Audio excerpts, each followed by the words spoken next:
И така, налага се да погледнем вече с наистина много ясен поглед какво сме завършили през тази година. Благодаря за успеха. Пишете, който се включва, пишете откъде ни гледате, защото се оказа, че аудиторията е и от чужбина, и от България. Знаете, аз съм в Сърбия. Тези, които ме познават, има хора, които ме познават много отдавна. Знаят, аз съм Стефанова, но по мъж съм Секицки. Така че светът е малък на един клик разстояние.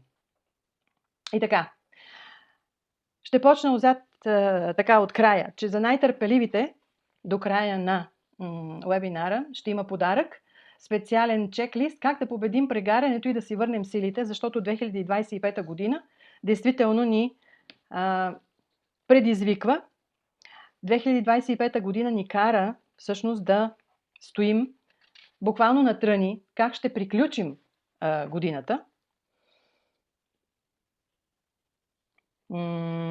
Как всъщност ще я изпратим. И е много важно да знаем, че стоим на границата на два големи цикъла, защото сега, 2025, завършваме цял един 9 годишен цикъл, който ни дава възможност да преосмислим това, което сме постигнали и това, което искаме да запазим, това, което искаме да отнесем със себе си през новата година. Със сигурност и ми отбележете с плюс, кой би искал да носи старите сценарии, старите ненужни неща в новата година. Ако има някой такъв, да отбележи с плюс, ако не с минус, но ми се струва, че всички тук със сигурност искат да оставят старите ненужни неща, а това точно е енергията на 2025 година. Стоиме на границата на 9-годишния цикъл. Трябва да отбележим неговия край.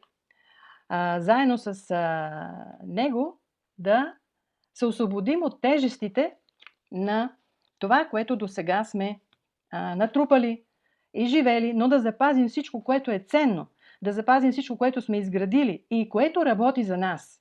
Тоест, когато говорим за край на 9-годишен цикъл, много хора мислят, че трябва да оставим всичко, да затворим вратата зад себе си и да кажем, до тук беше всичко, сега ново начало. Но всъщност не е точно така. Ако не пуснем обаче това, което е вече изчерпано, това, което е ненужно, това, което е отживяло, това, което ни тежи, това, което ни пречи да вървим напред, нали си представяте, прът в колелата. Тоест, това е наше решение, но колкото повече сме информирани, колкото повече сме осъзнати в този процес, толкова по-леко ще преминем към новото деветилетие, т.е. към новия цикъл. Затова сега е най-силното време, в което да пускаме нежно, меко, да се освобождаваме от ненужното, да чистим енергиите и да влезем в 26-та година с яснота, да влезем с лекота. Това е всъщност голямото послание на 26-та година.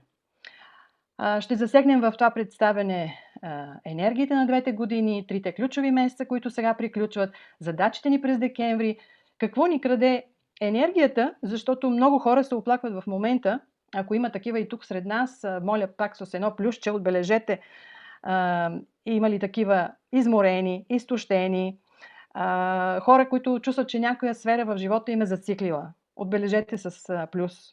Ако никой не отбелязва с плюс, значи всичко ви е наред. Дошли сте просто малко да убиете времето. Но мисля, че много хора ми писаха, между другото, мисля, че имаме какво да решаваме. Имаме с какво да се разделим и днес в тези час и половина горе-долу ще имам грижата да ви запозная с това какво имаме да освобождаваме. Ще ползваме нашата рождена дата, ще ползваме и няколко изчисления, те са простички, не са много сложни, но по принцип в нумерологията има над 100 формули, така че бъдете търпеливи, затова искам да участвате напълно и да извинявайте, и да си записвате, ако трябва. Виждам, вървят, тръгнаха плюсовете. Така е. И така, желаеме с лекота да влезем в 26-та година. Нека мъничко да се представя за хората, които ме познават. Знаят, много отдавна се занимавам с нумерология. От миналата година завърших и школата по кармична нумерология, жизнен код в България. Имам и много чуждестранни учители, благодарение на които успях да се задълбоча в тази хилядолетна наука, защото нумерологията всъщност не е просто наука за числата. Зад нея стои много дълбока информация, тъй като Вселената, реално погледнато, е цифрова. Тя е всъщност числа. Ние без числата не можем нищо да направим. Не можем да мръднем, както се казва, без да имаме числа, без да имаме цифри. Всичко измерваме в числови редове, в пропорции, в сечения. И човекът е част от това. Аз всъщност съм проводник на една хилядолетна наука. Това е научна дисциплина към математиката. И днес, който казва, че нумерологията това са измислици, защото и такива коментари имаме, вие сами ги знаете. Надявам се тук, нали, да няма хора, които толкова да се съмняват. Щом се тук, значи не се съмнявате. Но трябва да знаем, че науката за числата е била отначало неизгверната, но на нея се крепи Вселената. За да приключим тази широка тема за това, за или не науката нумерология. Но от миналата година с цифровата психология, това е много интересна комбинация между нумерологията и психологията. Защото ако нумерологията дава само числата, тяхното значение, което всеки може да прочете в интернет, то в комбинация с психологията даваме решение, защото много от задачите, които имаме, а ние имаме 5 основни предназначения в живота по рождена дата, ние всъщност можем да ги преработим. Имаме практики, медитации, имаме инструкции, т.е. дават се лесни инструкции как може съответно човек да преработи своите задачи. Ние имаме и родови задачи, носим това от 7 поколения назад и това всичкото се вижда в рождената дата. Тоест всичко е числа и човекът просто трябва да ги знае. Колкото по-рано знае един човек своите енергии, своите вибрации, заложени в рождената дата, толкова по-добре всъщност ще се движи в живота. Реално погледнато, ако родителите знаят за себе си, имат за себе си това знание, то тогава и децата им ще могат да имат всички ползи, съответно да изграждат една хармония, да се чувстват комфортно, да знаят какво е тяхното предназначение, каква е идеалната професия. Също така, от 2001 година съм рейки мастер, радиестезия, т.е. рейки мастер от 1994-та, а радиестезия и феншуи от 2001 година. Също така съм блогър, имам милиони прегледи, ако сте успели да видите. Стилът по рождена дата, който съответно има желание да се занимава с блогерство. И една от най-големите ми реализации, може би най-успешната до сега, то преди няколко години, беше менеджер продажби. По този начин всъщност реализирах няколко мои предназначения, тъй като в рождената ми дата имам 2, 3 и 6. Ще научите малко повече за това по-нататък. Ще разберете за какво говоря. И това знание, което се старая да ви предам, всъщност чрез това знание вие може да научите своите таланти, своето предназначение, вашите лични жизнени ритми, т.е. прогностиката, какво се случва във вашия живот, как може да го използвате като знание. Правя също така семейни прогнози, също така в бизнеса. И разбира се, да може да се представяте добре с вашия стил, който на вас ви подхожда. Тоест, ако се занимавате с продажби, то това би улеснило вашето представяне в социалните мрежи. И така, минаваме към детайлната информация. Както вече помолих, кратки правила, без мобилни, с изключен микрофон. Имам желанието да не пречим, ако някой влиза при вас, имате съответно някакъв разговор. И ако искате да си отбелязвате лист и химикалка, защото ще имаме и малко изчисления. Така, чакайте само мъничко, само така.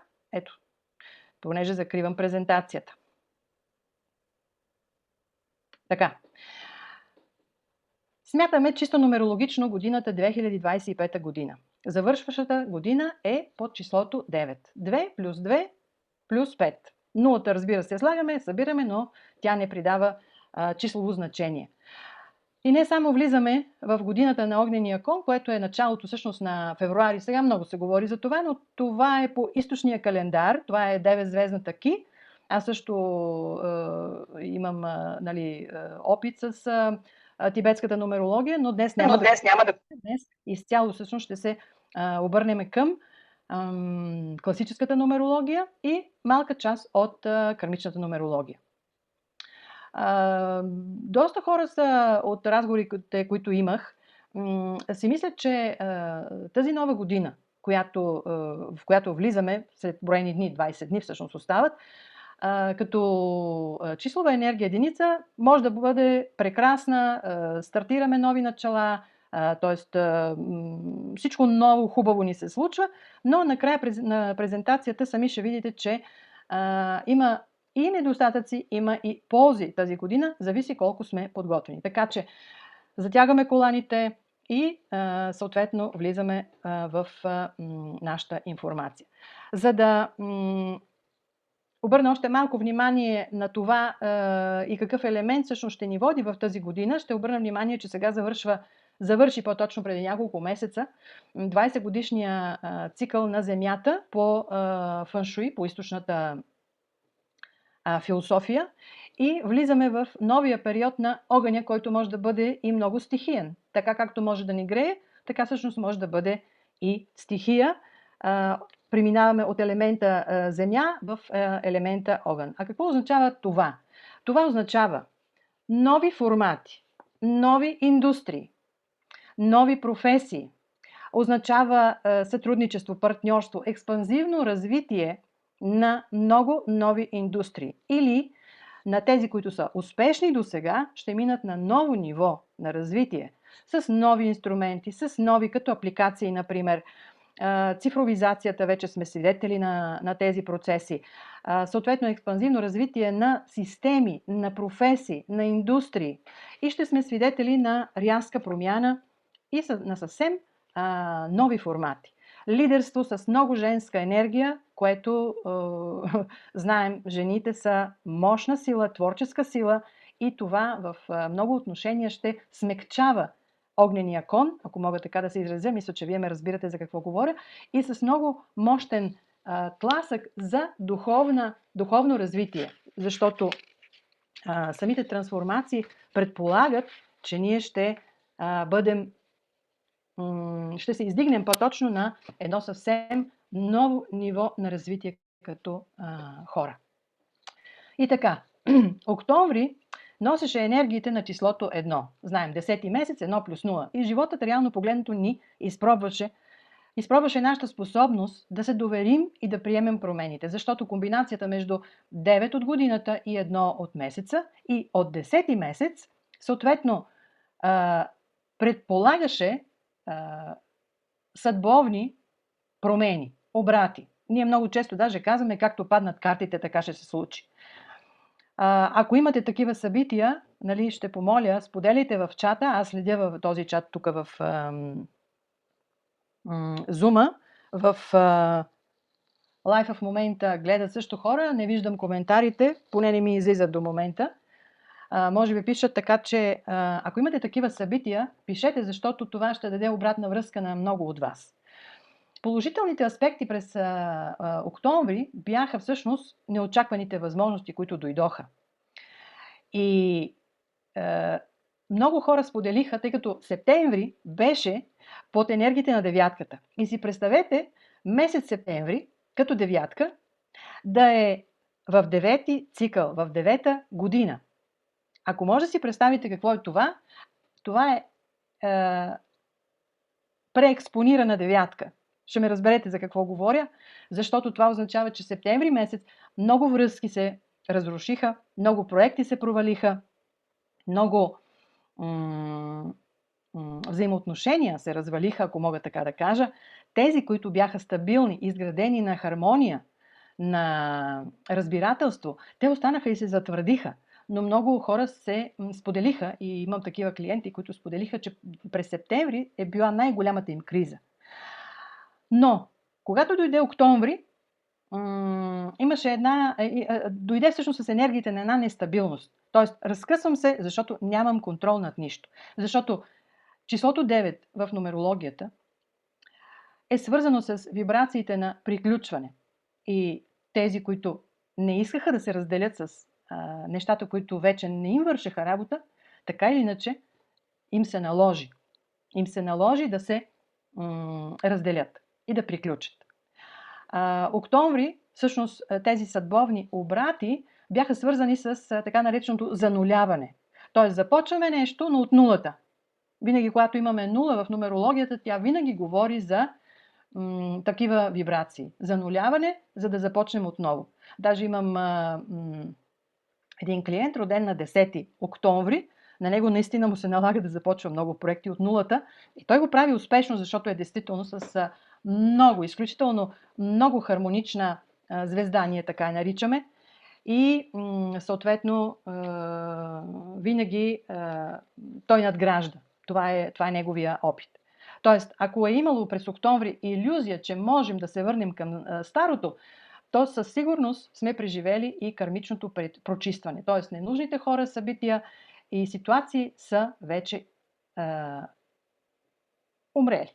Извинявам те, че така го казвам. Т.е. ненужни са си отишли от нас. Теглили сме чертата. На 30 октомври имах, Светла пише, но не е дописала, после ще прочетеме какво е то.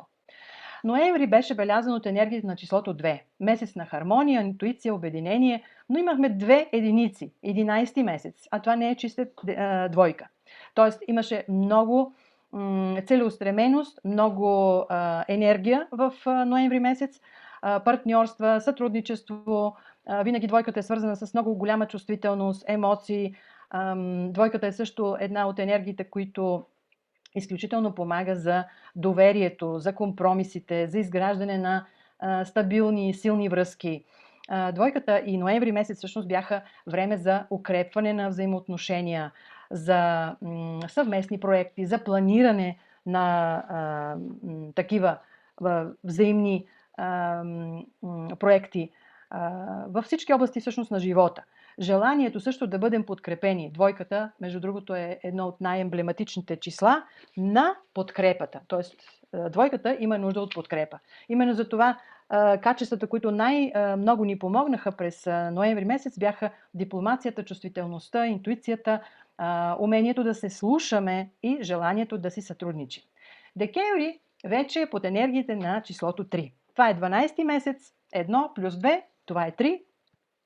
Чисто математически, но 12 носи една много интересна енергия. По принцип, тройката е и декември като месец, това е месец на анализ, стратегии, лесна изява, творчество, завършване, също така емоционално освобождаване и подготовка за силата на 26-та година.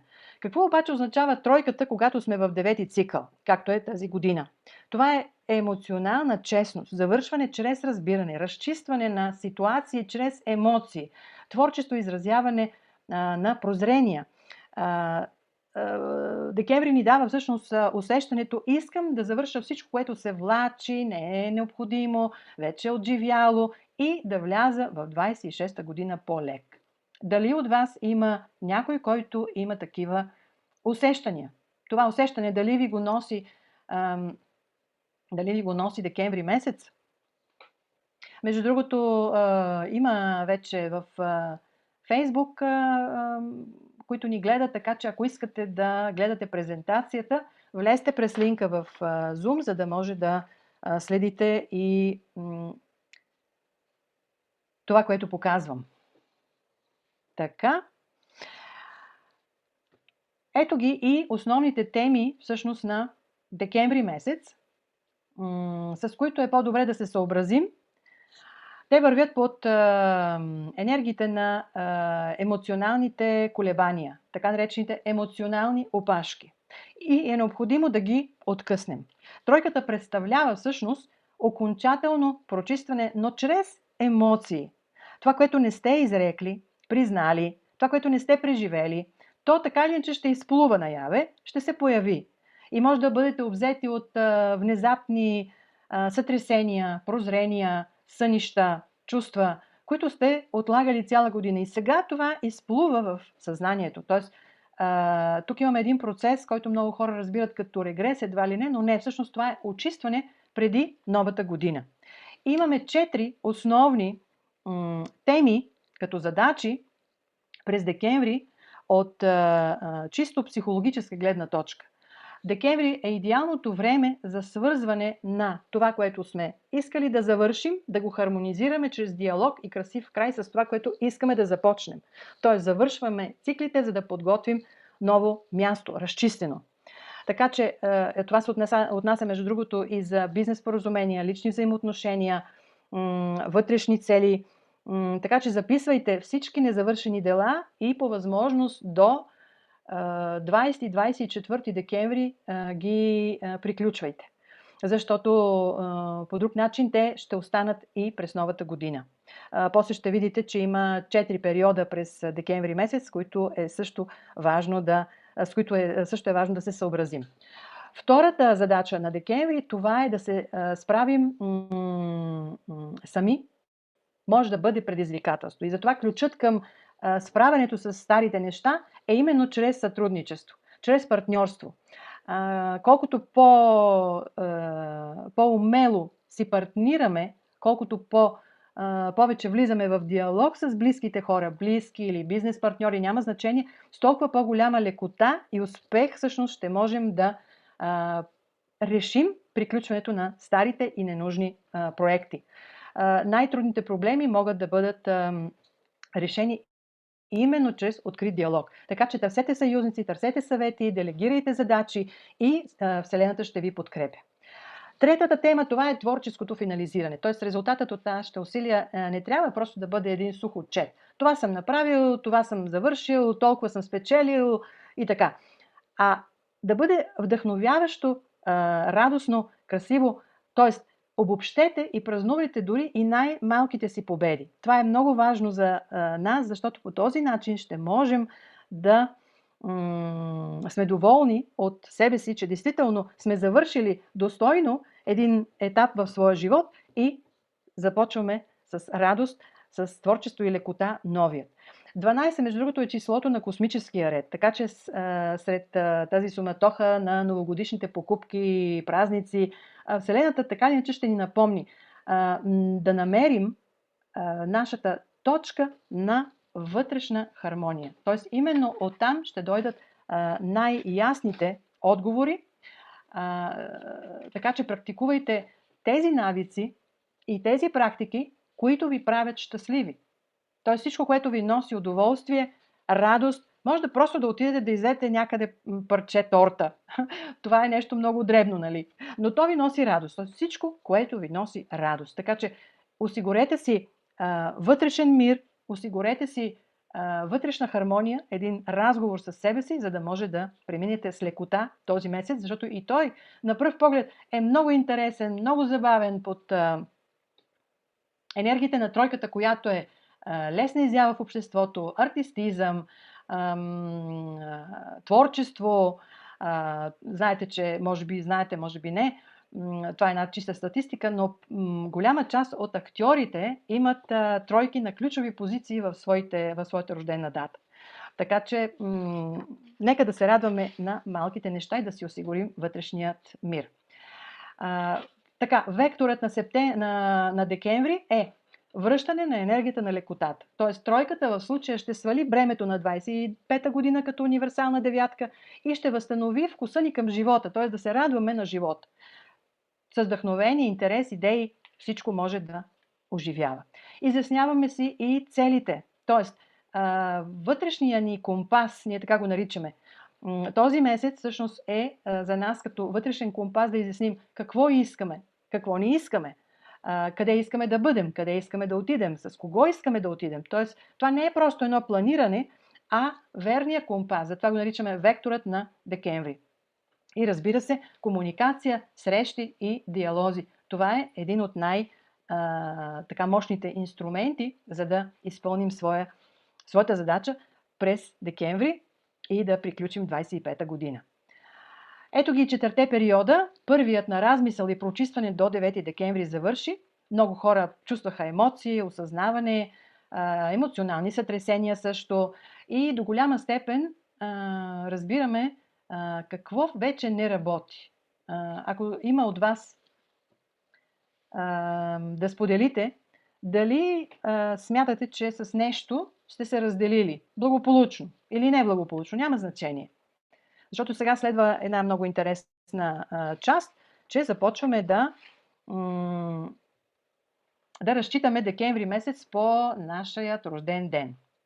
Следващия ни период, докато аз изреждам периодите, вие пишете в чата, е на освобождение. От вчера до 17 декември, т.е. честни разговори, завършвания, сбогувания, всичко, което ни е спъвало, можем да го пуснем. Дори, както се казва, чисто от ненужните неща, неносените дрехи, щупените предмети в къщи, всичко това е време да освободим.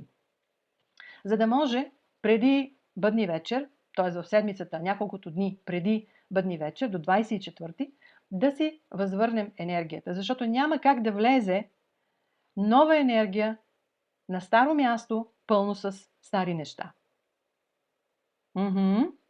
Стоилка, периода 10-17 започна чудесно. Много хора го споделят и е добре без мъка, без обиди, без съжаление, без тъга по старите неща да се разделим с това, което вече не ни върши работа. След това е четвъртия период от 26 до 31, когато влизаме в вибрациите на вторичната енергия на 26-та година, а именно осмицата. А това е сила, дисциплина, пари, растеж и много сила. Тази година, която идва, всъщност ще бъде под енергиите на силата, мощта и мащаба на развитието. Затова съветите, които бихме дали за декември е пишете си дневници, списъци намерения. Между другото, кой е направил карта на желанията? Дали знаете за тази практика? Карта на желанията. Аз следващия път ще ви кажа накрая кога. Съм от миналата година направила моята карта на желанията и тя изглежда като една голяма картина. Сега е закачена, не мога да ви я покажа, но следващия път ще ви я покажа със сигурност. И искам да ви кажа, че до голяма степен всичко, което съм написала, в едно 80-85% вече съм реализирала. Така че направете всичко възможно, честно, пред себе си, да говорите вътре, в себе си. Да говорите, да си кажете това или онова вече не ми е нужно. Този или онзи вече не ми носи радост. Тоест, общуването с някой може да не ви носи радост. Не се притеснявайте да прекратявате такива отношения или най-малкото да поставите своите граници, защото може би споделих, девятката е приключване, завършек, край, лишаване от, т.е. елиминиране на това, което вече е отживяло за нас, но ние запазваме това, което сме съградили.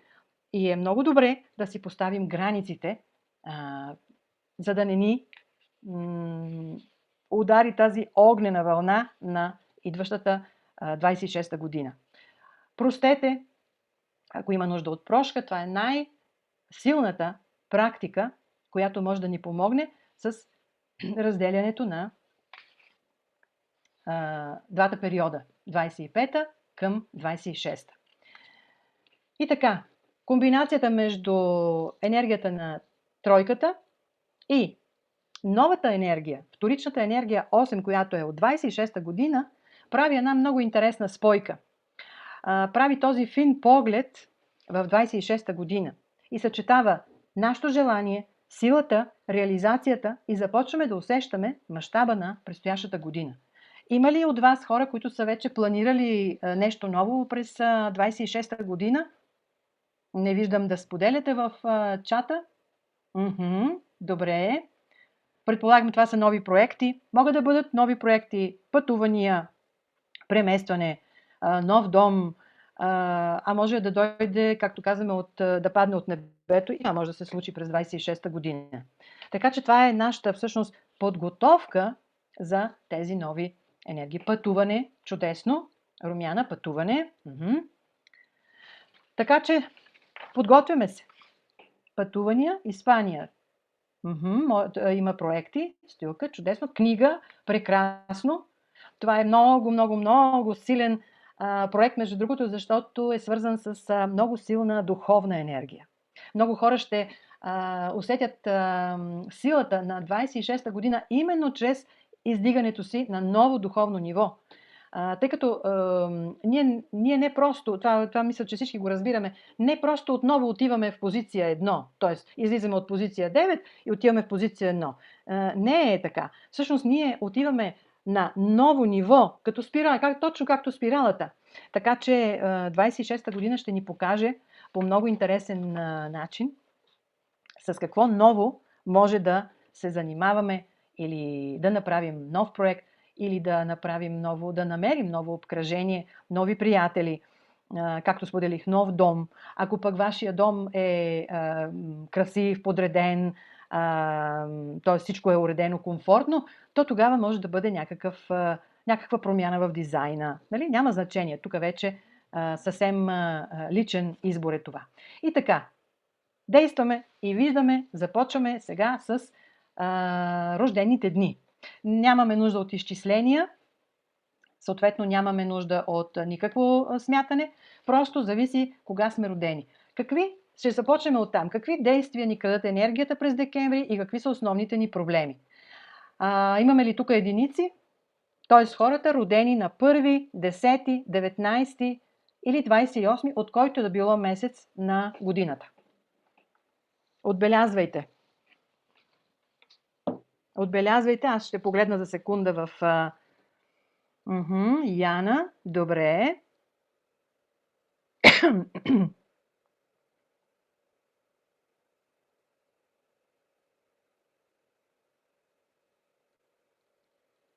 Аз не съм съвсем нати с техниката, между другото, и не мога да прочета коментари. Ако има коментари в лайфа в Фейсбук, да ме извинявате, обаче аз не мога да ги прочета. Нищо, няма значение. Така, само Яна е единица. Така, единиците са нашите лидери, новатори, иноватори, първопроходци. Хората, които обожават да започват нови неща, да ръководят. Те са всъщност под енергията на Слънцето и са надарени с много, много мощна енергия. Като проблем обаче могат да имат, особено винаги говорим и в днешната презентация, всичко, което казваме от гледна точка на 25-та година като енергия 9. Проблемите при единиците могат да бъдат свръхконтрол, безкрайни съмнения, дали съм прав, дали е така. И те изпитват страх от загуба на контрол. Основната им грешка, всъщност, през декември би било да започват нови проекти. Между другото, имам един познат, роден на 1 януари и от миналия месец, като е започнал с един нов проект, от никъде нищо не идва. Ма като казвам от никъде нищо, вярвайте ми, пълна задънена улица. Но така е, през тази година е така. Затова му казах, ти просто планирай. Не дей да правиш много, но планирай, защото много скоро ще имаш решение и много скоро ще имаш развитие. Тоест, това отнема на единиците ресурси и води до едно безкрайно изтощение. Невероятна умора. Така че сега е по-важно да дозирате усилията си и да поддържате баланса и главната задача ви е изграждане на увереност. Ако до сега в нещо сте се съмнявали, сега, до края на месеца, до края на декември, е нужно да преработите тази своя енергия. Хората, които правят лични анализи при мен, съответно получават и практика, и медитация, т.е. получават практики, с които да отработят тези енергии. Да, Яна споделя, че е точно така. Благодаря, Яна. Така е. Родените двойки, така наречените двойки, родени на 2, 11, 20 и 29, от който и да било месец, те са склонни да се съмняват също. Но при тях е много различно. Защото при двойките, а двойките са под енергията на Луната, това е най-нежната женска енергия, това са най-големите емпати. Двойките умеят да четат буквално хората. Ако имате двойка в една компания, двойката абсолютно веднага разбира кой какъв е, в какво състояние, какви са му емоциите. Имаме ли тук двойки? Между другото, аз съм двойка. Родена съм на 29-ти, така че много добре познавам енергиите на двойките. Имаме ли тук двойки? Родените на 2, 11, 20 и 29. Така че всичко, което търсят Ети, Ети е двойка. Така, дъщерята на Яна е двойка. Всичко, което търсят двойките, вече е в техните ръце, в техния ум, в тяхното сърце, в тяхната физика. Тоест, те разполагат с абсолютно всичко. Но страдат от комплекса "не съм достатъчно добър", "не съм съвършен". Тоест, те страдат от синдрома перфекционист. Искат всичко да направят перфектно. И за да покажат, че са такива перфектни, те всъщност допускат да използват манипулации, даже могат и да лъжат, могат да осъждат, могат да критикуват.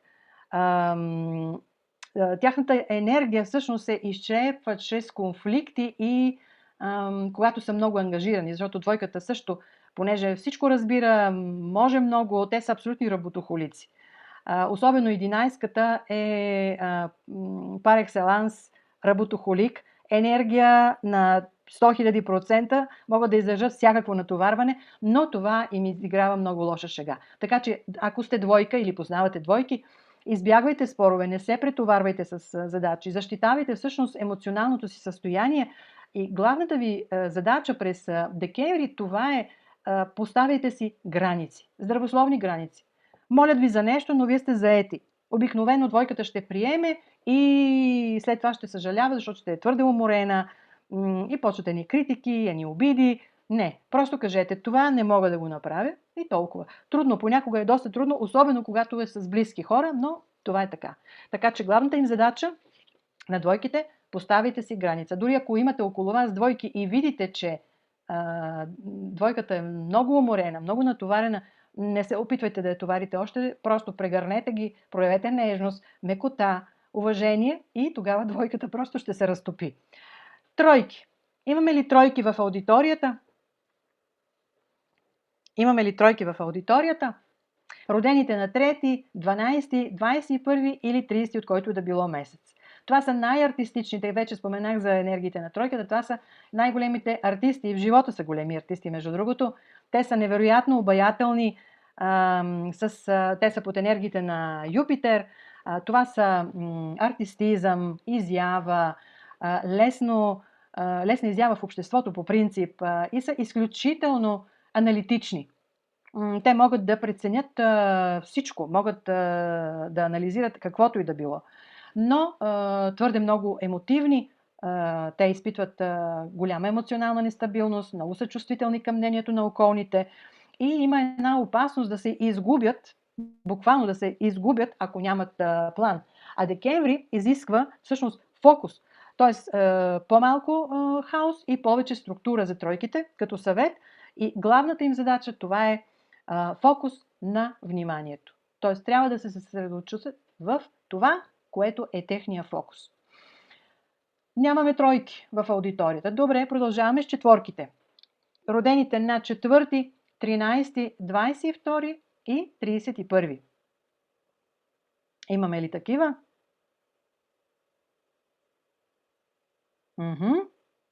Краси, Лидия, Краси четворка, чиста четворка, чудесно. Друг път в друго предаване, в друго представяне ще говорим конкретно за енергиите. Лидия също четворка, благодаря. Така, Калина 22 и мама 13, Пристоилка. Значи много добре познаваш много добре четворките, абсолютно. Но когато говорим за четворки, сега много общо обяснявам за четворките, за тройките, за двойките и за общото, нали, като енергия на това число, но те помежду си са много различни. Четворката е енергията на императора. Това е огромна сила, която се крие в дисциплината и решителността. Може би няма по-решителни хора от четворки и единици. Мога смело да го кажа. Много хора познавам с четворки. Когато става въпрос за жените, четворки, представете си жена с пагони. Те са също невероятни работохолици и, за съжаление, се товарят с прекомерна отговорност. Много са материално настроени. Има при тях това състезание да се докажат и съответно тази мания за материални неща и за пари. Също така те преживяват много стриктно отношение към себе си, т.е. имат много строги изисквания към самите себе си. И това им създава една вътрешна бариера. Красимира, така, абсолютно вярно. Съпругът ми е 4 и действително е така. Светла, благодаря. Дисциплина и реални пагони. Така е. Реално погледнато е това. Между другото има и много 4, които са в военната като професия, във военната професия, като военни. И те действително умеят да командват, ако мога така да кажа. Но когато ни се случва 4 да е жена, т.е. жена да бъде с енергията на 4, там става опасно. Такива жени по принцип трябва да умекотят своята енергия, да бъдат повече жени, да оставят мъжките задължения на мъжете, да не се доказват непрекъснато, че те могат да бъдат повече. А за мъжете това е, между другото, идеална енергия, защото съвсем тя е мъжка енергия. Както казах, това са всъщност това е енергията на императора. Ако 3 е императрицата, женската енергия, то 4 това са императорите. Между другото, Новак Джокович е на 22 и той действително се проявява с най-възможно положителните енергии на 4 като енергия. Главната задача обаче на 4 е работата им с негативните емоции. Има голяма доза дребнавост, педантизъм и това са, между другото, черти, които 4 проявява, когато е в минус. Тоест, негативно отношение, критика, осъждане, недоволство от ситуацията. Между другото, сина ми е чиста 4 и също много добре познавам 4-ките. И трябва да се освободят от тези негативни емоции, защото те могат само да им носят, за съжаление, нали, да им носят минусови резултати. Така, Яна, синът ми е 4. Предполагам, че сте усетили, не знам ако е малък, няма значение, но те се налагат още от малки, знаят много добре какво искат, а като пораснат големи, започват да командват наляво и надясно, така че ако е все още малък, подгответе се. Така, петиции. Имаме ли петиции в аудиторията? Това са хората родени на 5, 14 и 23. Аз имам много приятели и петици. Това са едни от най-големите пътешественици. За тях гъвкавостта, флексибилността просто е в кръвта им. Промяната при петиците води всъщност до растеж. Това са визионерите, това са авторитетите, това са и най-големите учители, между другото. Те имат невероятна способност да обучават хората, но тяхната спонтанност, това е проблем, между другото, при петиците, спонтанност, рязкост в решенията. Сега искам това, след малко искам нещо друго. Разпилявам се на 100 посоки с 100 задачи, нямам приоритети. Тоест, това нарушава тяхната стабилност. През декември, защото имаме и декемврийската тройка, им носи още по-голямо, подсилва, преекспонира тяхното желание за промяна, но съвета към петиците е: може да се проявявате, може да се изявявате, но се придържайте към обичайния си ритъм, защото това ще ви помогне да запазите енергията. При петиците това е много характерно. От толкова много интересни неща, от толкова много различни проекти, различни хора, искам от тук, искам от там, те губят всъщност своята енергия. Така, шестици. Имаме ли в аудиторията шестици, родени на 6, 15 и 24? Това е енергията на любовта, хармонията. Това е планетата Венера, между другото. Планетата на любовта. Радости на 24. Чудесно. Веси, шестица. Добре. Шестицата е надарена с това усещане за комфорт, уют, домашен уют. Те много уважават и се стремят към комфорта, към интериора. Между другото, едни от най-добрите интериорни дизайнери са шестици. Визажистите също са шестици. Познавам такива хора, затова мога смело да говоря. Зависи също в коя позиция е. Не само, сега разглеждаме само деня на раждане, нали? Защото когато съберем 2 и 4, съответно това е шестица. 1 и 5 е също шестица. Те са различни, както казах, помежду си, но шестицата е винаги свързана с красотата, с този естетизъм. Тоест, те са хора естети до мозъка на костите си, буквално. Нали? И това в най-добрия смисъл на думата го казвам. Така, мъжът ми е 24-ти, моя мъж също е 24-ти, вие сте се събрали 2 шестици. Добре, 2 шестици, много интересна комбинация.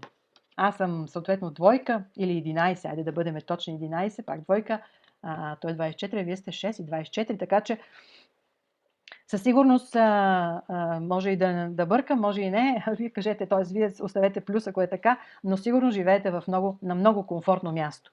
Т.е. шестиците винаги избират да им е удобно и да им е комфортно. Но при тях има един синдром да бъдат добри за всички около тях. И това им изиграва също много лоша шега. Защото в стремежа си да помогнат, да бъдат добри, да изпълнят своите задължения, те, за съжаление, нарушават личните си граници. Поемат твърде много, при шестицата са много важни границите, личните им граници на почивка, на сън, на храна, на забавления, на работа също така. Ако вие се опитате да прекъснете шестица по време на работа, бъдете сигурни, че може да си изядете някоя псовня. Така, тъй че главната задача на шестиците през декември 25 година е любовта към себе си. Веси, точно така. Ето, потвърждаваме го. Тоест, шестицата без комфорт страда. Между другото, шестиците също така може да изживяват едно странно чувство на нелюбов към себе си. И това не е в техен интерес. Скоро имах с една приятелка среща, даже Стоилка я познава, сподели го, и тя каза, не мога да се снимам, искам да правя блог. Искам да се снимам, искам да излеза в медиите. Казвам, защо не можеш, какво, не можеш да пуснеш камерата да се снимаш или какво? Не, косата ми е такава, носа ми е онакъв, зъбите ми са не знам какви. И аз почнах да се смея и казах, чакай, ти сигурно имаш поне няколко шестици в рождената дата. Не каза, нямам нито една шестица. Не каза, имаш, със сигурност имаш някъде шестици. И се оказа, че когато и направих звездата, съвсем набързо, има 2 шестици. Значи казвам, ти не си харесваш носа, зъбите. Тоест, шестицата не харесва себе си, лицето си, тялото си и има опасност там да натрупа много негативна енергия. Така, Веси, шестицата. Аз се раздавам за другите. Ето. Значи, поставете си просто граници. Вашите граници не са по-важни, т.е. вашите граници са по-важни от всякакви очаквания на околните. Така че това е съвета към шестиците. Родените на 7. Имаме ли седмици тук? Родените на 7, 16, 25.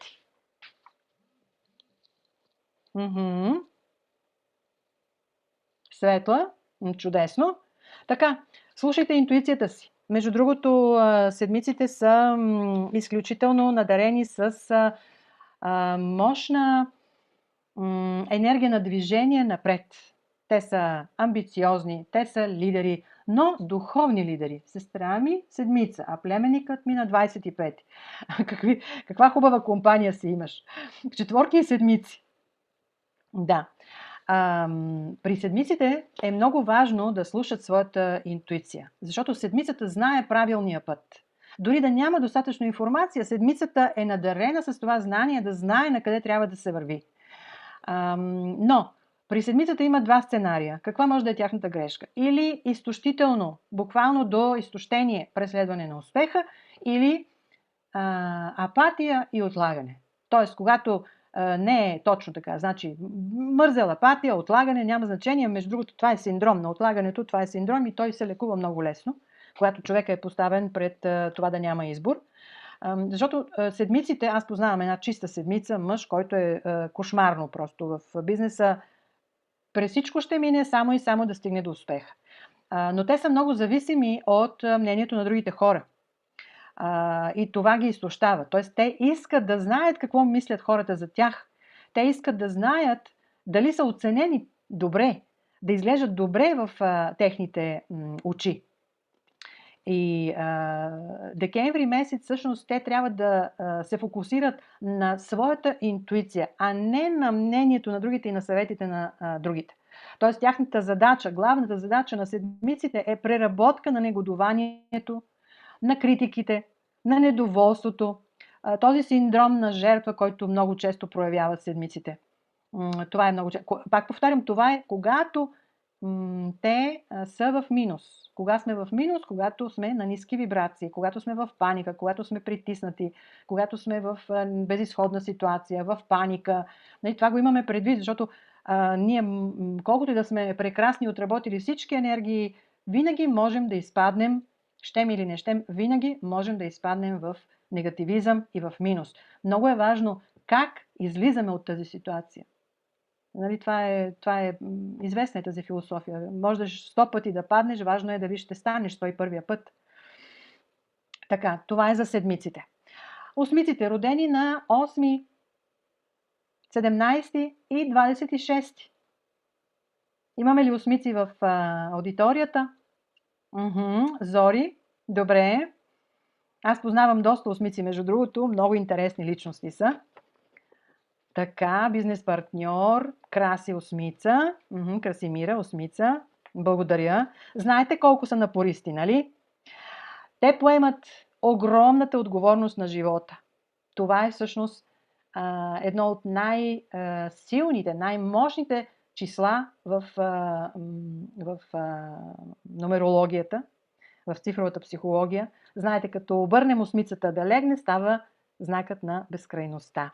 Тоест, те са надарени с невероятното усещане за резултати, за успех и те са най-големите, съдници. Тоест, те са надарени с усещане за справедливост. Те са безкрайно безстрашни. Наистина. Значи една осмица може да прескочи 9 планини в 10-та, само и само да помогне да стигне до резултат. Значи бизнес партньор е такъв, чудесно. Така, но точно тук трябва да внимават, защото ако изпаднат в енергиите на минуса, т.е. негативните енергии, те биха показали работохолизъм до откат. Кариеризъм, което няма да доведе до добри резултати. Постоянна борба за справедливост. Ако една осмица, която е справедлива, честна, ако започне да се бори за тази справедливост, тогава ще има проблем. Осмицата просто трябва да каже, да, примерно вижда някаква несправедливост, просто трябва да каже, да, аз това го видях. Тоест да бъде честна и откровенна, но не да се бори за справедливост, защото това ще доведе до обратна реакция. Какво изтощава енергията на осмиците? Това са финансовите рискове, покупките, които се базират само на емоции.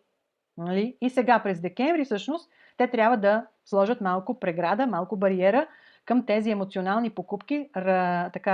Въздържайте се от големи разходи, за да може да защитите бюджета си, защото той ще ви трябва за 26-та година. Главната задача на осмиците е работете обаче върху самочувствието си. Защото когато, между другото, осмицата също много се съмнява в себе си, дали е достатъчно добра, дали достатъчно добре изглежда, защото тя иска резултат. Осмицата, както казах, е най-материалното число и могат да управляват огромни процеси, огромни бизнеси. Но техният успех се гради, когато те осигуряват успеха на хората около тях. Ако това го забележите в околните около вас, трябва да ги разбирате. Ако те действително помагат хората около тях да успяват, то те живеят по своя плюс.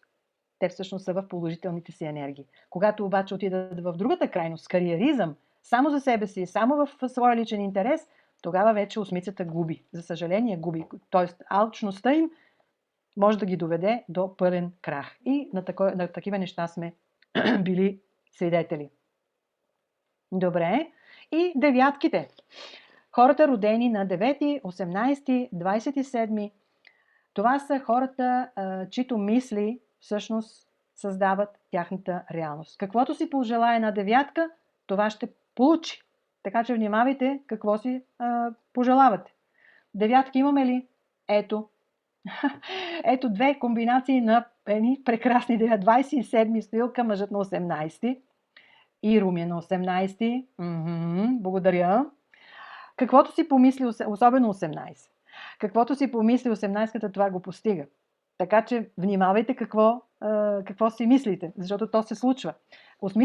Девятките реализират всъщност своите желания най-лесно. И като се съберем, пак е девятка. Значи много емоционална връзка имате. Много емоционална връзка, но тя трябва да е изградена на духовна връзка, на приятелство, а не само на материалните неща. Между другото, девятките са най-големите мъдреци. Те са дарени с духовни знания.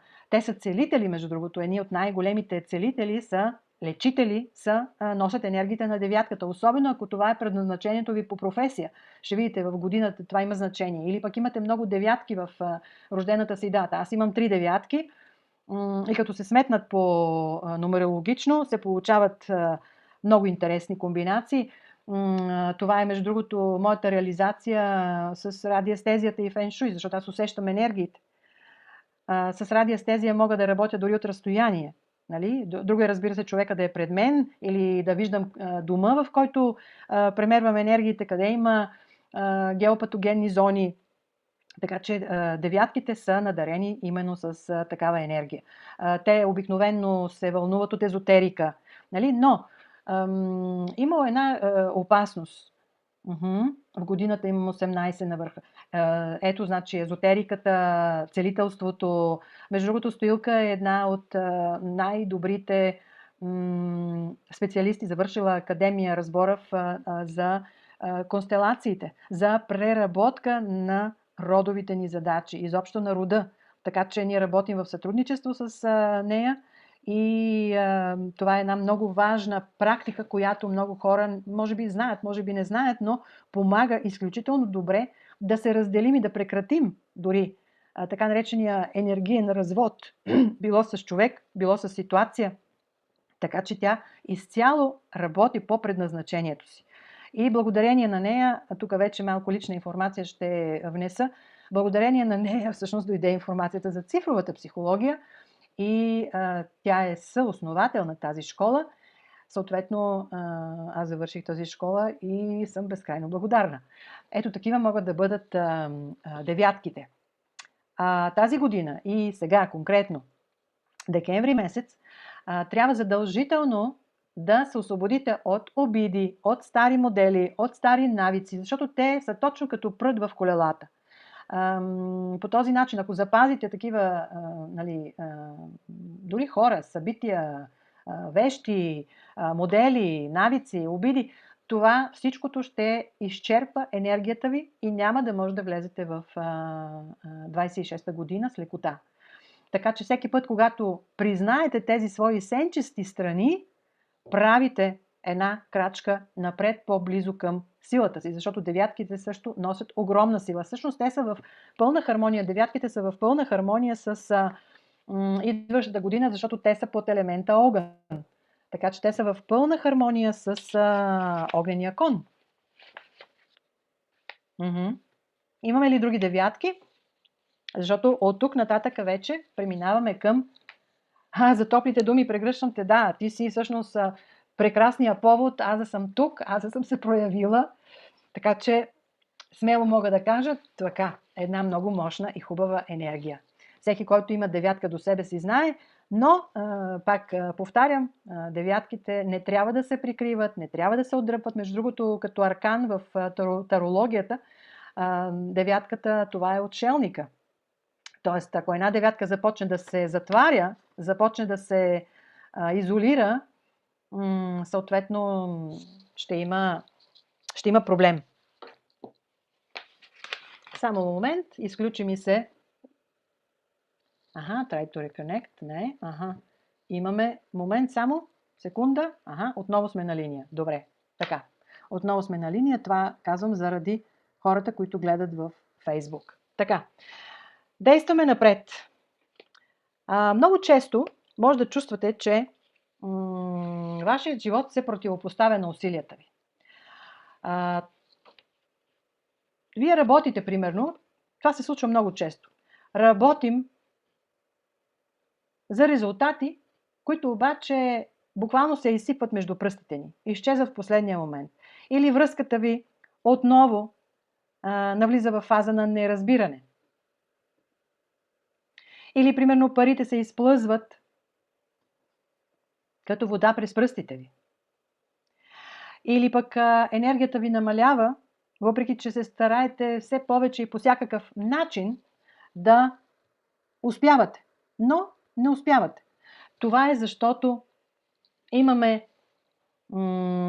енергии, заради които не следваме нашия сценарий. Тоест, вървим срещу енергията на годината. И сега ще направим едно кратко изчисление. Мисля, че вече го виждате, но за хората, които гледат в Facebook, в лайфа, ще го обясна. Изчисляваме ден и месец на раждане, събираме до едноцифрено число. Това е нашия личен годишен ключ. Например, 23 април е 2 плюс 3 плюс 0 плюс 4. Тоест имаме 2 плюс 3 плюс 0 плюс 4. Ако е на 23 април, това е девятка. Съответно гледаме девятката. Ако сте получили резултат, има ли тук желаящи да напишат техния годишен ключ, вашия личен годишен ключ? Ако примерно е както съм аз 29 декември, 2 и 9 и 1 и 2, съответно получавам 5. Аз гледам петицата. 24 април, единица, точно така, при светла девятка, при краси осмица, т.е. 8 януари девятка, Яна тройка, Красимира двойка.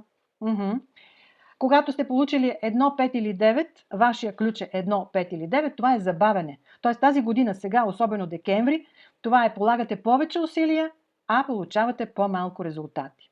Ако сте получили 2 или 6, това е много емоционална година и връзките, взаимоотношенията изтощават вашата енергия.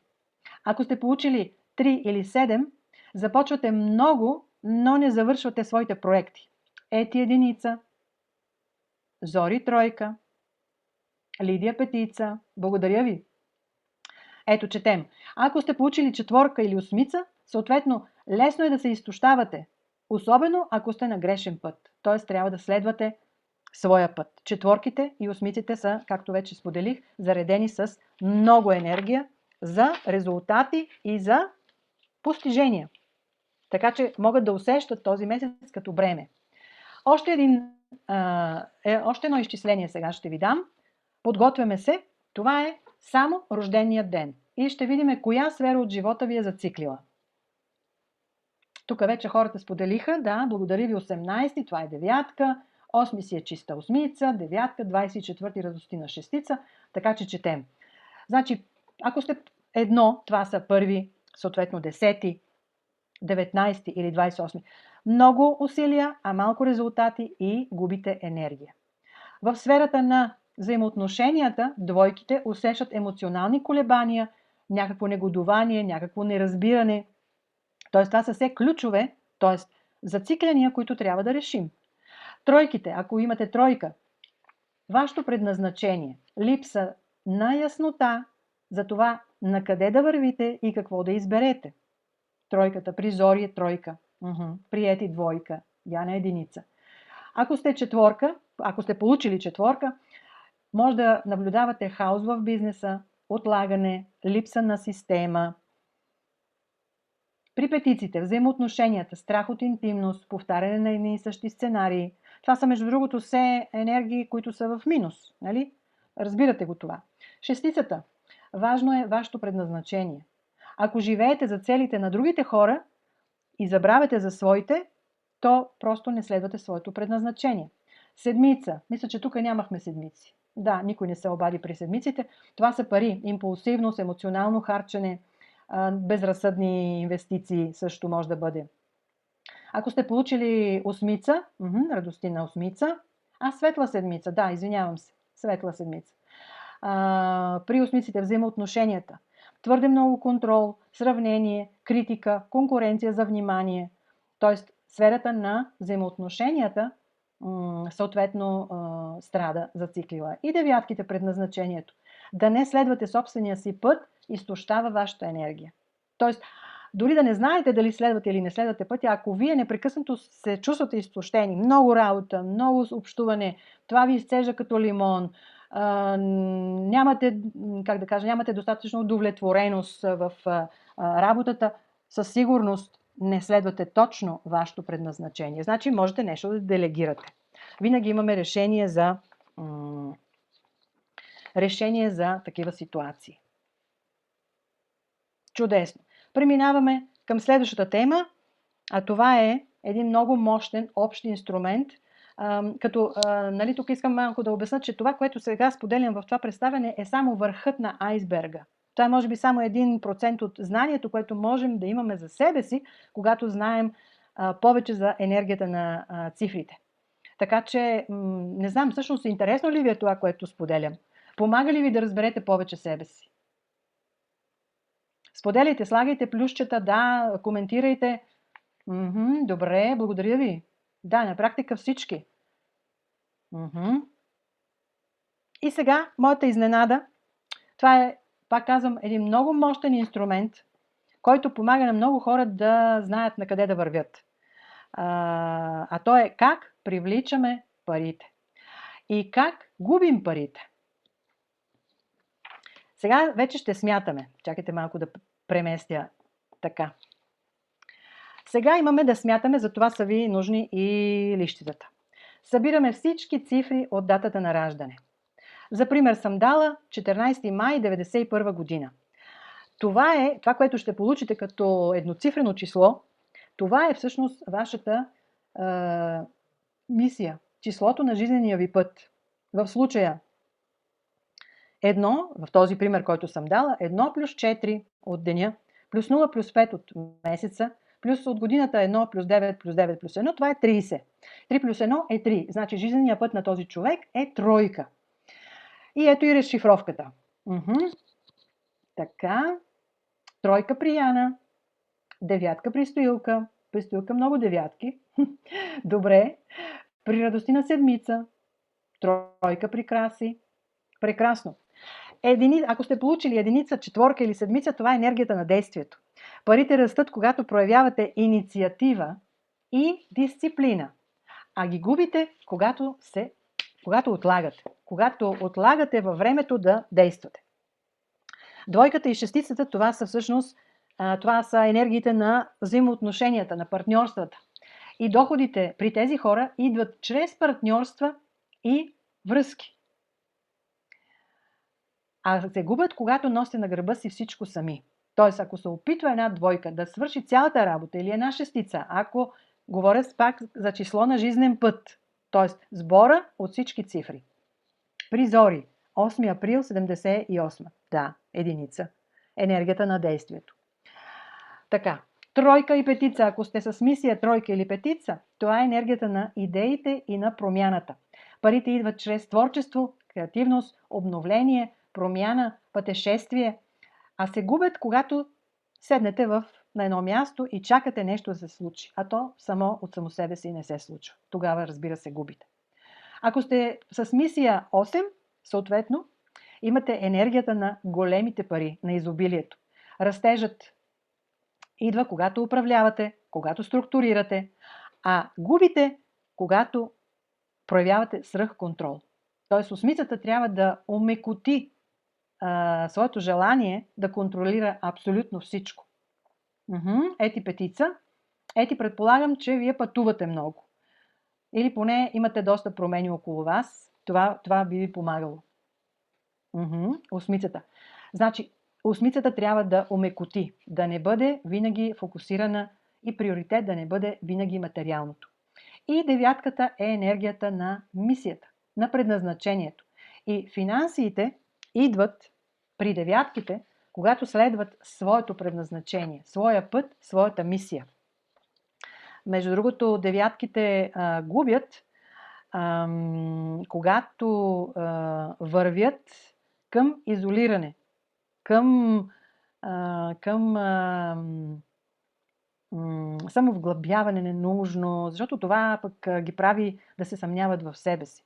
Между другото, имам приятелка, която е с мисия 9 и искам да ви кажа, че сега излезаха коментари, извинявайте, но сега виждам, излезаха коментари за тройките, във Фейсбук. Павлин, жалко, че не чух тройките. Предполагам, че ще успея да имам запис, така че ще направя всичко възможно да имате достъп до тази информация. Та за моята приятелка, тя е с 9 мисия. Защо искам да споделя за нея? Защото нейната работа е хард маркетинг и то с много мъжка професия. В тежка индустрия, т.е. всичко свързано с мъжка работа, мъжка професия, маркетинг, постижения, резултати и тази 9, даже аз някой път се чуда как е възможно да издържа на такова напрежение, защото така се получава, нали? Такава е работата. Работи много с чужденци. Но тя балансира своята 9 с духовно развитие.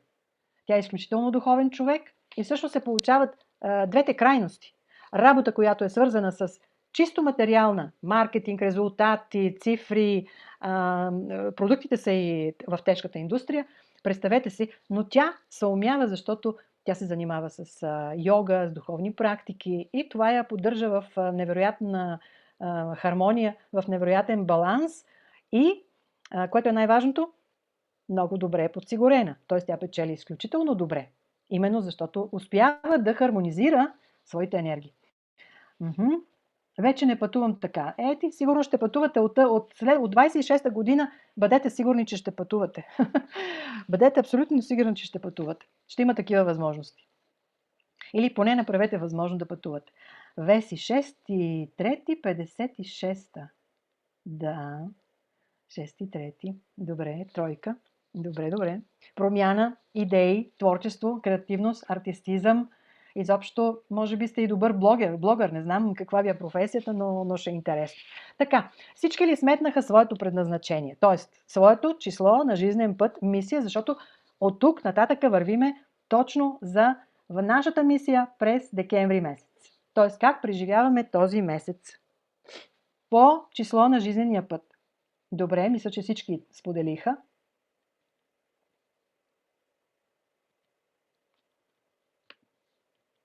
Така, мисия 1, т.е. тези, които имат мисия 1, а тук мисля, че имаме... Кой беше написал? Яна. Мисля, че Яна. Така. Декември за мисия 1 протича много трезво, много работещо. Вие би трябвало да сте в много работещ режим. Без бързане или резки движения, стабилен, спокоен месец, всичко е свързано с прецизност и ред, завършване и довеждане на нещата до край.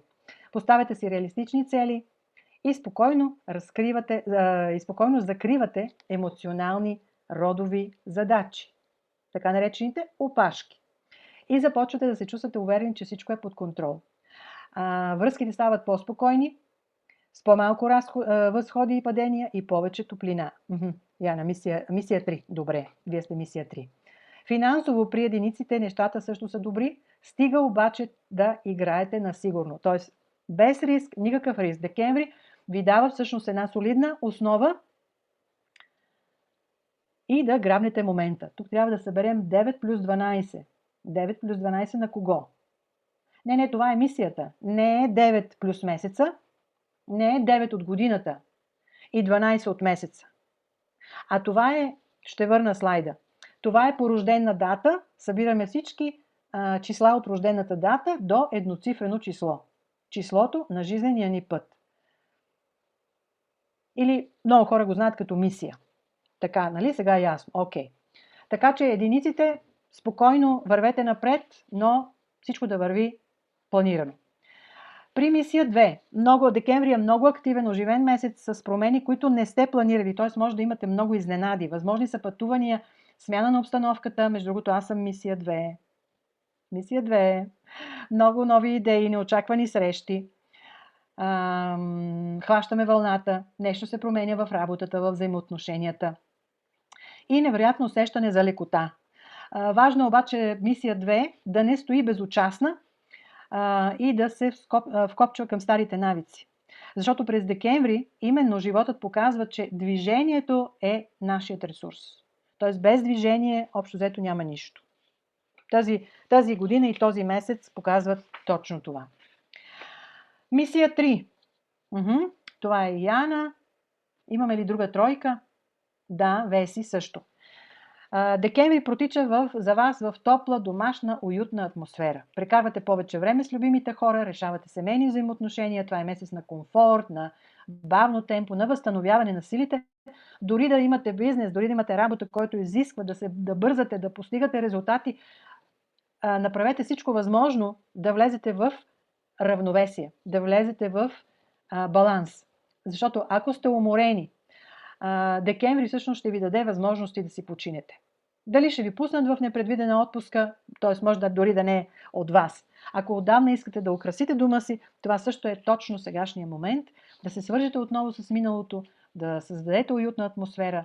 Това е идеалното време. Светла, също тройка. Добре. Мисия 4. Декември за мисия 4 е тих в добрия, в буквалния и в добрия смисъл на думата. Това е време, когато най-накрая чувате собствените си мисли. Започвате да много мислите. По принцип четворката много мисли, както и с лични дни, т.е. като рождени дни четворки, така и като мисия 4. Те много мислят. Трябва да има по-малко хора и повече уединение. Да има по-малко суета, по-малко партита, ако щете, по-малко контакти, но повече вътрешни процеси, защото това ще ви помогне много добре да насочите правилно енергията си през 26-та година. Може да решавате сложни задачи, да обмисляте планове за новата година, да уреждате финанси, да финализирате също важни документи. Сега е момента там, до 24, до 23 всъщност декември максимум. Взаимоотношенията ви, партньорствата, изискват грижа. Избягвайте на всяка цена конфликти, не оказвайте натиск по никакъв начин, не се опитвайте да обяснявате неща, които е по-добре да изчакат. Просто направете един баланс, дори един списък, така наречения Т-списък, кое е плюс, кое е минус. Кое трябва да обяснявате, кое трябва да не обяснявате. Ако можете да изчакате, по-добре тези неща да изчакат. Това е наистина мощен месец с енергия на вътрешен растеж. При мисия 5. Имаме ли мисия 5?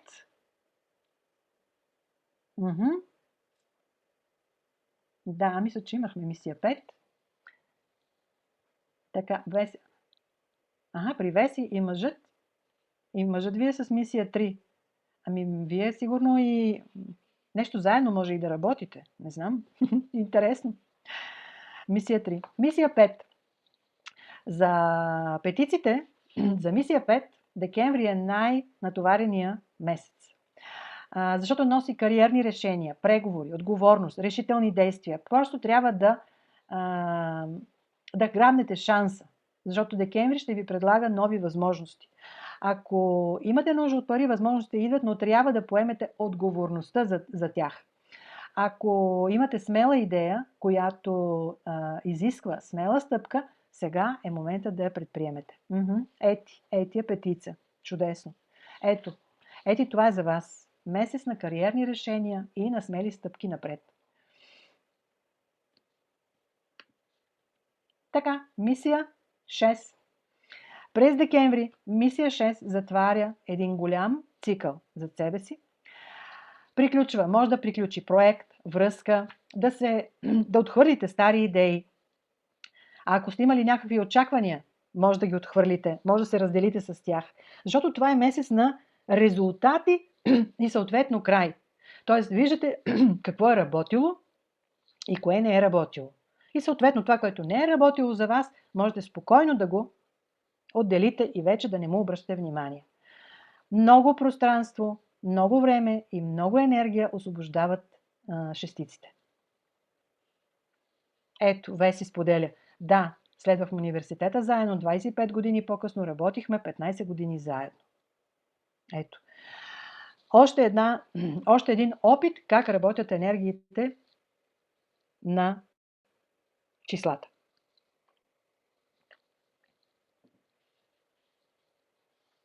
Така че шестиците с мисия, хората с мисия 6, ще се откажете от нещо, ще завършите нещо. Тоест, винаги говорим за завършване на цикъл. Добър месец е за прощаване на стари неща, на обиди, на дребнавости. Ако някой нещо ви е обидил, засегнал, по-скоро вие сте се обидили, така че прощавайте, за да се подготвите за новия период. Мисия 7. Декември е като стартова площадка за вас. Имахме тук седмици, мисля, че Радостина беше седмица, не, Руми е седмица, Румяна е седмица, добре. Така, появява се през декември мотивация и желание да започнете нещо ново, да поемате рискове, да опитвате нови неща, усещате прилив на много енергия. Появяват се нови идеи, нови пътища, нов интерес, т.е. ще получавате такива неочаквани предложения. Даже ако отдавна сте искали да започнете нов проект, да промените посоката си или пък да направите първа стъпка, това е точно този месец, като планирате тези неща. Планирайте новите неща. Взаимоотношенията също могат да се съживят. Може да се появи нов контакт, ново запознанство, може стари връзки да се възродят. Основното е да не отлагате важни решения. Това е много важно. При седмицата не отлагайте. Помните задачите като главната задача, нали така?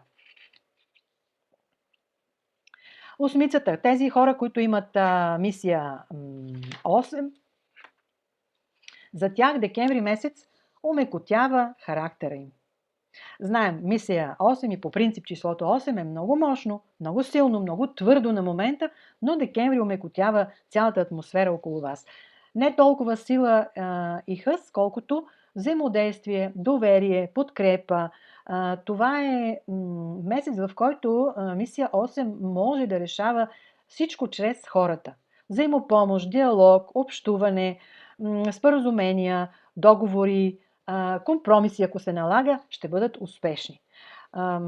Взаимоотношенията стават при осмиците топли, по-дълбоки. Ако вече имате партньор, интимността се увеличава. Ако пък сте необвързани, има шанс да срещнете нови хора, нови контакти. И разбира се, ако сте част от екип, работата ви върви гладко. И мисия 9. Вашият декември, мисия 9, тук мисля, че беше стоилка мисия 9, да, е най-социалният ви месец. Имате толкова срещи, разговори, промени, пътувания, премествания, кореспонденции, комуникация, идеи, че даже може да ви дойде малко така до където не трябва. Но вие намирате лесно общ език с хората, решавате проблеми по-бързо, ставате по-открити. И месецът може да бъде много натоварен, но със сигурност ще бъде приятен. Ще имате вдъхновение, желание за творчество, дори за учене, но за общуване със сигурност. Финансите са стабилни, стига обаче да не рискувате, да не се разпилявате и да не харчите емоционално. По-добре преценете своята емоция, защо пазарувате или защо искате да купите това или онова.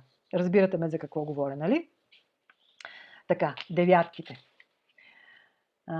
Така, и един малък тест, който, ако искате си отбелязвайте сега, почти сме към края, отбелязвайте си с плюс или с минус, защото ще разгледаме 10 признака дали сме си научили урок през 2025 година. Това всъщност ще ви покаже дали сте решили своите задачи през 2025 година. При някои хора това е интуитивно, между другото, но този тест ще ни насочи по много лесен начин. Ако вече не се борите за това, което си отива, т.е. взаимоотношения, проекти или идеи, ако нещо не резонира и вие спокойно го пускате без драма или вина, поставете си плюсче. Накрая ще сумираме, имаме 10 показателя. Знаете как да завършите с благодарност.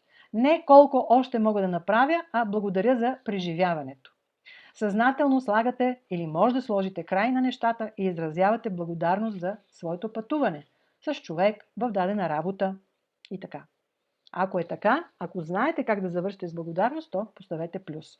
Защото после ще сумираме колко плюса имате и колко минуса имате. Направили сте място за новите неща. Файлове, контакти, навици. Вие изчиствате всъщност пространството си, както физически, така и енергийно. Не са ви необходими дрехи, които не носите 2, 3, 5, 10 години. Подарете ги, дайте ги, дарете ги. Това носи прилив на свежа енергия. Всичко, което е ненужно, старо, счупено, освобождаваме се от него, за да направим място за новото. Вече не се опитвате да докажете своята стойност. Това е 4-ти показател. Не се нуждаете от одобрение. 4 плюса. Супер! Браво! Действате от самоуважение и вътрешна увереност. Това, между другото, е много силен показател през декември месец. Не се нуждаете от одобрение. Харесвате се такива, каквито сте. Без да се критикувате, без да се осъждате, без като минете по кръгледалото да кажете: ау, тук това или онова. Разбирате ме какво имам предвид. 5-ти показател. Виждате смисъл дори в загубите. Където някога е имало болка, сега има разбиране защо се е случило това и на какво ви е научила тази случка, или тази болка, или този човек.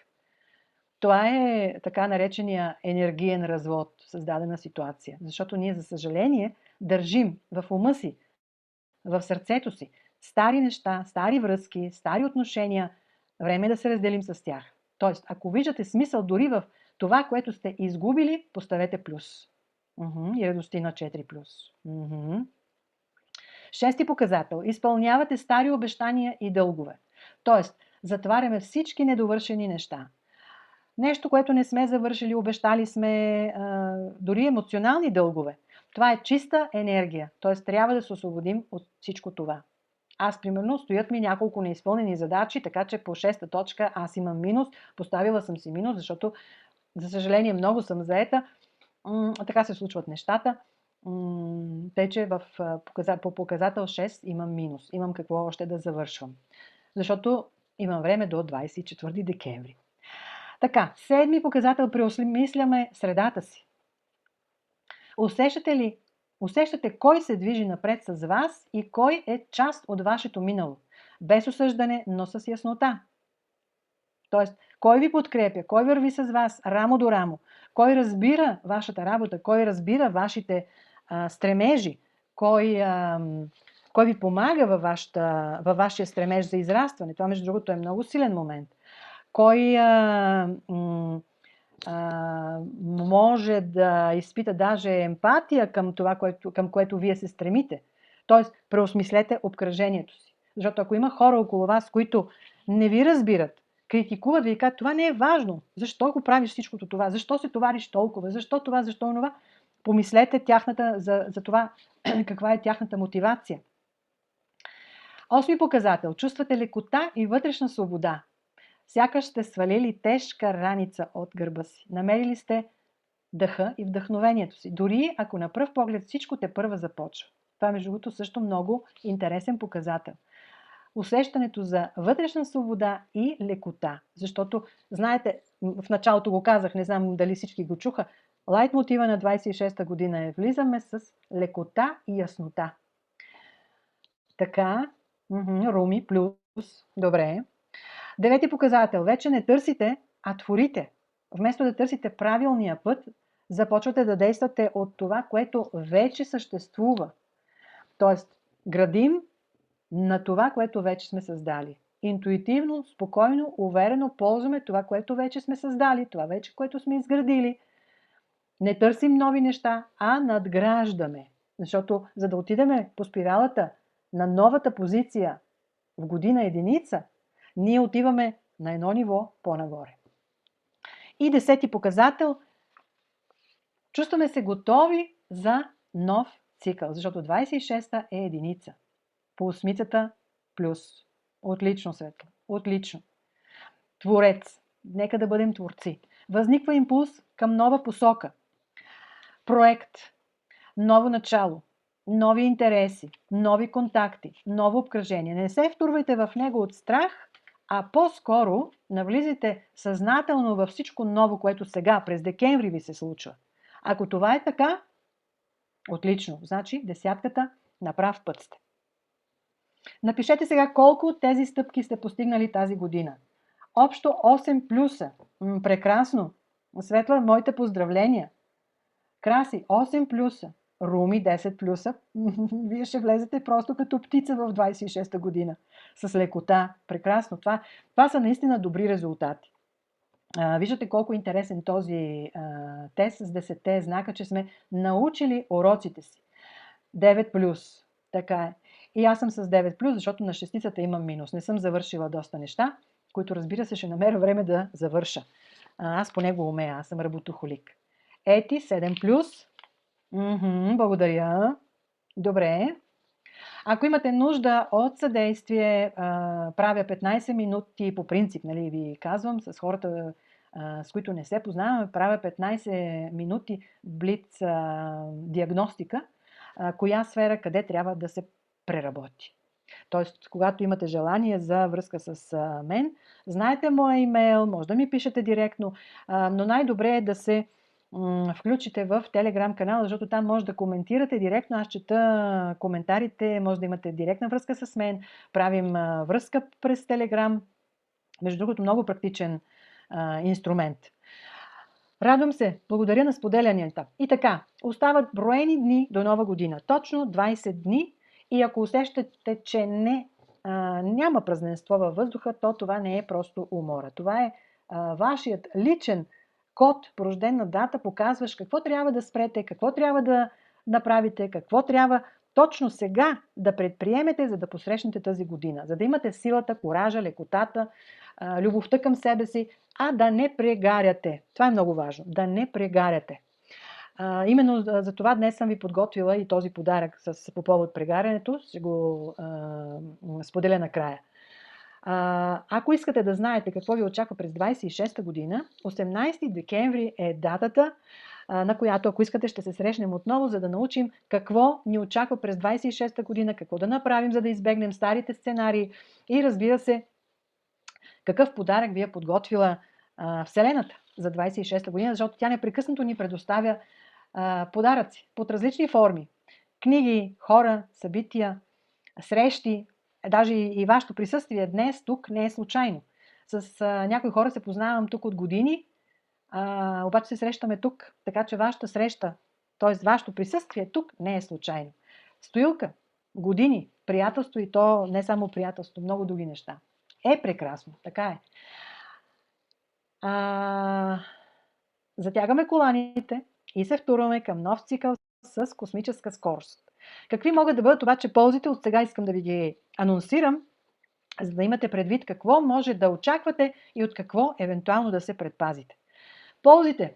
Ще се появят прекрасни възможности да изградите нещо ново, по-зряло, по-самостоятелно, но само ако оставите зад гърба си всички кармични задачи от изминалия 9-годишен цикъл през миналата година. Ще бъде по-лесно да смените професията си, да преминете на по-високо финансово ниво, да стартирате лесно бизнес проект, нещо ново, също нова връзка, нов дом, нов тласък на бизнеса. Проактивните, бързи и осмислени действия веднага ще донесат осезаеми резултати. И това всичко е много добре. Звучи много добре, само трябва да сме подготвени. Добре, имате събития, чудесно. И аз ви пожелавам успех, ще говорим за това. Какви могат да бъдат недостатъците обаче на 26-та година? Както споделих, това е елемент огън, много мощна енергия, с която трябва да се съобразяваме. Всичко ще бъде дарено само на тези всички ползи, само ако сме активни, решителни, проактивни, уверени и сме развили способността да насочваме енергията си, парите си, силата си. Друг недостатък на 26-та година е отлагането. Седенето въгъла не е опция и всеки, който се опитва тихичко да изчака огнените копита да минат покрай него, всъщност ще се окаже блокиран. Тоест, ако стои на едно място, не се е отказал от старите енергии, от старите навици и очаква просто така да дойде единицата и да му на тепсия поднесе новите неща, няма да стане. Тоест, той ще бъде възпрепятстван във всички области от живота. Предстоящата година всъщност ще постави на избор тази необходимост от действие. И така, как ви харесват перспективите? Хареса ли ви до тук? Да ми споделите дали ви харесва този формат, защото между другото това е едно от най-лесните начини да общуваме. Сега ще отворя връзката. Може да си включите и микрофоните. прекрасно, благодаря, страхотно, да, прекрасно. Обичам думата прекрасно, чудесно, защото е свързана с нещо красиво и нещо чудно. Да, добре. Харесват ви перспективите. На 18 ще разберете още, така че запазете си това време. И сега подаръкът, който обещах. Благодаря, Веси. На 18 ще бъде нашата среща. Местя отново себе си. 18 декември, за да може да се запознаем с енергиите на новата година единица. В Телеграм канала преки включвания имаме, планирам всичко това в Фейсбук и Инстаграм на живо. Да, има още хора, които останаха да гледат толкова време, защото така реших да споделя и във Фейсбука, за да може повече хора да се включат. Така. После ще ви обявя в Телеграм канала и кога ще бъде във Фейсбук също, разбира се, в Инстаграм също. Може да гледате рилсовете в двете медии. Има много интересни, има и много интересни напътствия, инструкция как всъщност какво ще ни даде изобилие през 26-та година. Освен уебинарите, срещи на живо, ежедневните прогнози, които правя в Телеграм канала, също много се ползват. Така, сега ще ви дам и така очаквания подарък в чата. Всички, които останаха до край, може да си свалите този подарък. А това е как да преодолеем прегарянето, как да не прегорим до края на 25-та година и какво да предприемем, за да си върнем силите и хармонията в живота. Така че сваляйте, гледайте. Ето и връзка към Телеграм канала, също ще споделя в чата. Това е за подаръка. А това е нашия Телеграм канал. Така. Ползвайте го с радост, ще искам обратна връзка. Разбира се, ще ви бъда изключително благодарна за обратната връзка. Може да ми пишете лично на мейла или лично в Телеграм. За всички, които се включат в Телеграм канала, само секундичка, да можете да сканирате. Ако искате директно, сканирайте с телефона. Директно ще влезете в Телеграм канала. Може да узнаете повече за личността си, за талантите, увлеченията, водещата енергия. Има много изчисления по месеци, по дни, като характер, като водеща енергия, защото пак искам да споделя, нашата рождена дата е съвкупност от числа и когато примерно говорим само за една тройка или само за една шестица, няма да разберем достатъчно за нас самите, защото, както вече споделих, това са над 100 формули, по които изчисляваме архетипа. Тоест, изчисляваме нашите личност, заложби, таланти, това, което ни е заложено при раждането. Нашия духовен път, нашите родови задачи, нашето предназначение по отношение на финансите, парите, изобилието. До скоро, Руми. Благодаря ви много. И пак благодаря и аз. И съответно можете да се включите в него. А сега е време за въпроси. Ако имате въпроси, заповядайте, ще ви бъда благодарна. Между другото, в линка в профила има линк към мини практикум "Отключи кода на съдбата си". Който желае, може да се включи в него. Първо, като подарък, ще разбере за своето предназначение. Ако вече не сте го направили, имате тази възможност. Това е безплатно. Да научите за своето предназначение повече. Защото днес не говорих по отношение на предназначението си, мисията си, но само от гледна точка на декември месец. Така че, който желае, може да направи това през линка Руми Стефанова _бот. До скоро. Зори, благодаря много. Всичко добро ви желая. Който има въпроси, нека да си отвори микрофона или да пише. Ако не, на всички искам да благодаря. Надявам се, че те станаха вече 2 часа.